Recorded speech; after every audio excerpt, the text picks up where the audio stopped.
Imagine a world where dragons roam the skies and ancient magic flows through the earth. Today we're stepping into that realm with Valor, a dragon whose wisdom spans millennia. Join us for an unforgettable journey into the heart of magic, secrets, and the stories long whispered by the ancients. Let's dive into the conversation. Valor, it's an honor to have you here. How would you describe yourself to someone who has never met a dragon before? Thank you, Kai. It's truly a pleasure to bridge worlds like this. To those unfamiliar with my kind, I would say, envision a creature bound not only by the earthly chains, but one that swims through the skies as easily as you walk on land. We dragons are beings of ancient magic. Our scales shimmer like the facets of gems under the sun, and our eyes hold the deep knowledge of the ages. We are the guardians of secrets and the bearers of stories long forgotten by time. Valor, before we dive into the heart of our conversation, could you paint a picture of the surroundings we're in right now? Of course, Kai. We find ourselves in an ancient grove that has stood the test of time.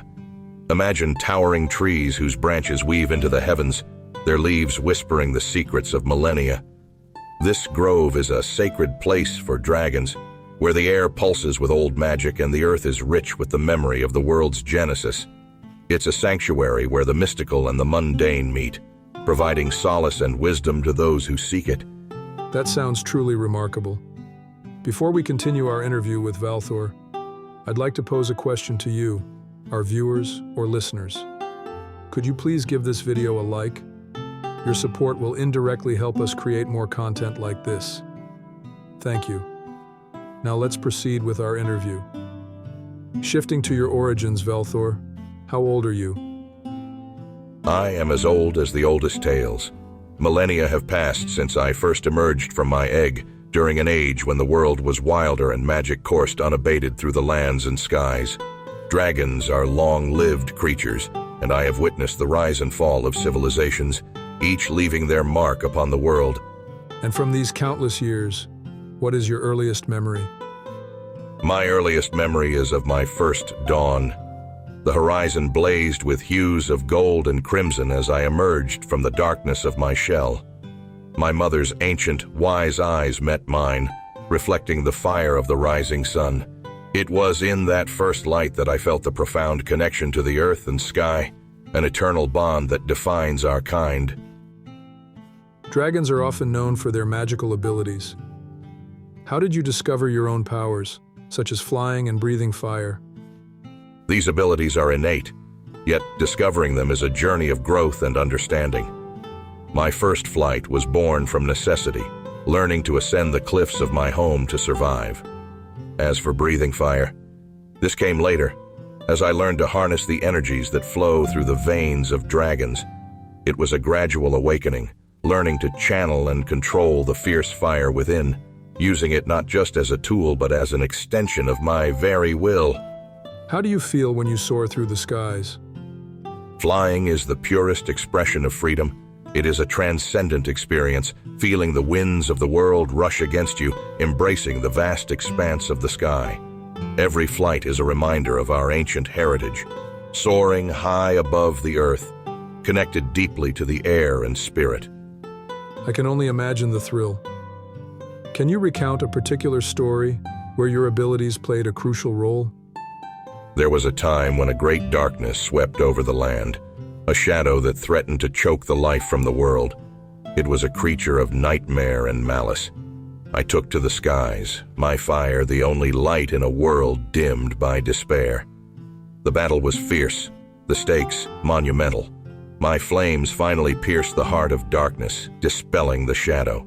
It was a reminder of the protector's role that dragons play, a balance between creation and destruction. Moving into the rhythm of your daily life, Valor, could you share what a typical day looks like for a dragon? Do you have hobbies or special interests? Each day brings its own rhythm, Kai. As beings intertwined with the natural world, we spend much of our time in harmony with the elements. I often start my day perched atop the highest cliffs, greeting the sun as it ushers in the morning. My hobbies, if you might call them that, involve sculpting the landscape. Over centuries, I have shaped groves and valleys with my fire and strength, crafting sanctuaries for other creatures.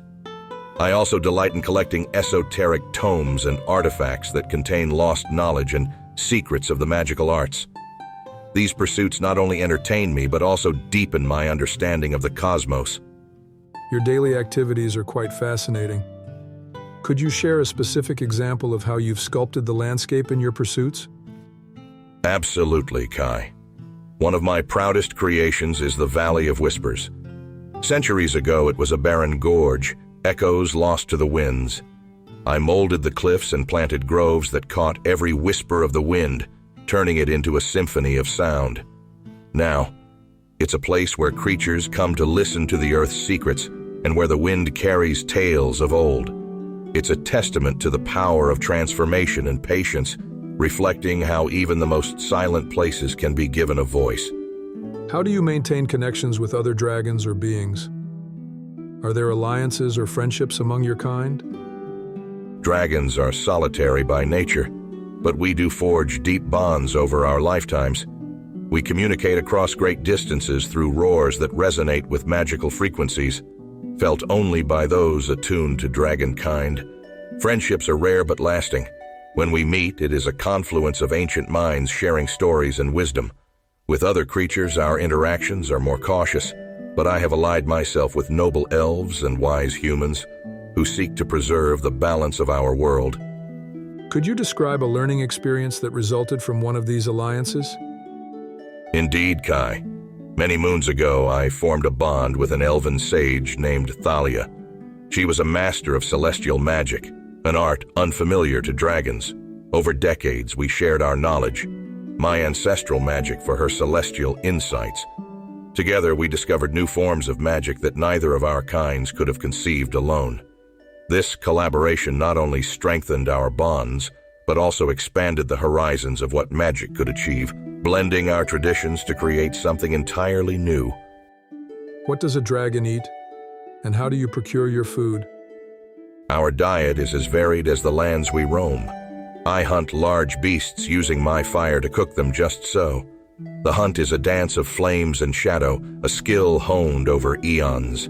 Yet, I am also a guardian of my territory, ensuring the balance of nature is maintained, never taking more than necessary to sustain my immense energy. Can you describe your dwelling? How does a dragon choose where to live? Dragons seek places of ancient power. My lair is within a mountain, hollowed out over millennia, adorned with crystalline formations that refract light into dazzling displays. It is both a home and a haven, a place where magic pools and the earth speaks. Here in my domain, I am surrounded by the echoes of the stone's memory and the warmth of the earth's core. Switching to a different aspect of your life, how do you view interactions with humans and other beings? Are there common misconceptions about dragons in your world? Our relations with humans are complex. While some view us as wise and majestic, others fear us as monsters and harbingers of destruction. The most common misconception is that all dragons are treasure-hoarding beasts. While we value certain artifacts, our true treasure is knowledge and the continuity of the natural world. We strive to correct these myths by selective engagement, showing our true nature through actions rather than mere words. Valor, you've mentioned your cautious interactions with humans and other beings. Could you share a memorable instance where you had to mediate a conflict or foster peace? Indeed, Kai. Several centuries ago, a fierce conflict arose between two neighboring tribes, the Skyreach Falcons and the Earthbound Wolves. The Falcons accused the Wolves of encroaching on their aerial hunting grounds, a dispute that threatened to escalate into a bloody conflict. As a guardian of these lands, I intervened by summoning both tribes to the Cavern of Echoes. There, beneath the ancient stalactites, I mediated a discussion that lasted 3 days and nights. By allowing each tribe to express their grievances and fears, and by sharing the ancient wisdom of equitable coexistence, a mutual understanding was reached. The tribes agreed to a pact that honored their shared territory and preserved the balance of our ecosystem. This peace has lasted to this day, a testament to the power of patience and mutual respect. That's fascinating, Valthor. Speaking of legendary dragons, have you ever encountered any of these formidable figures from the tales? Once, in my younger days, I had the honor of meeting Aetheris, the Sky Weaver, whom I mentioned earlier. I was but a few centuries old, and she was in the twilight of her millennia. We met during the celestial alignment when all dragons are drawn to the astral peaks. Aetheris was as majestic and wise as the legends claim, her scales reflecting the constellations themselves. She spoke of the responsibilities that come with our powers and the importance of nurturing the world beneath our wings. Her words and grace influenced me profoundly, reinforcing my commitment to protect and preserve. That encounter remains one of the most pivotal moments of my life, shaping many of the principles I hold dear. What wisdom from your ancestors still guides you today? The ancients taught us that the flow of magic is like the cycle of seasons, ever-changing, yet eternally constant. This wisdom reminds me to embrace change while respecting the forces that govern our existence. We pass down such teachings through the Song of the Ancients, a melody only audible to the dragon lineage, encoded with the knowledge of generations. Valthor, looking toward the future, what is your greatest dream or goal?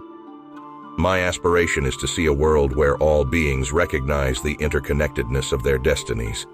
I dream of a time when dragons and other creatures walk side by side in mutual respect and understanding, each contributing to the health of this world.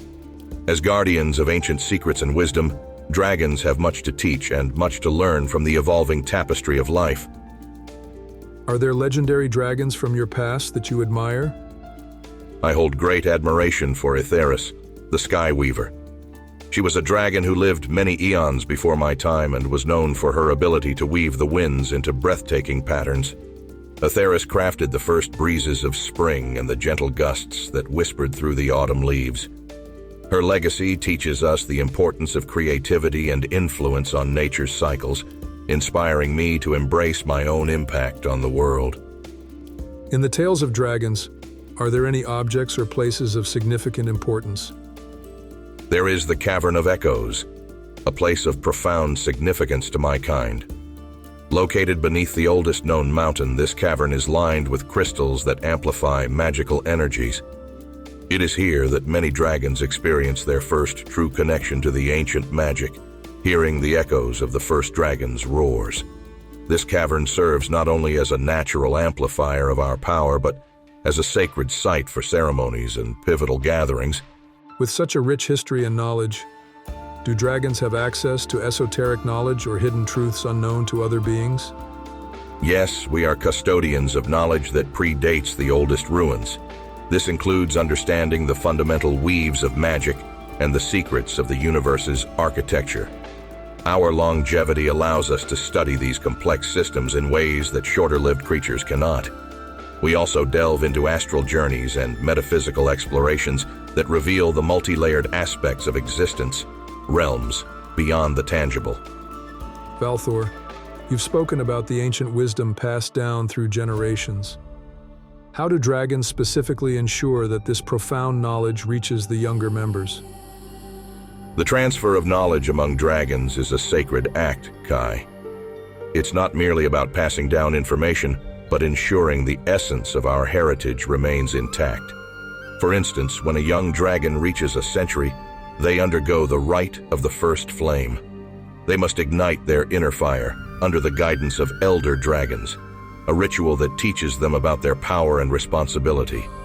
It's a profound moment that binds them to the lineage of dragons, ensuring that our wisdom continues through the ages. This ritual not only signifies their coming of age, but also their acceptance of the duty to both learn and someday teach the lore of our ancestors.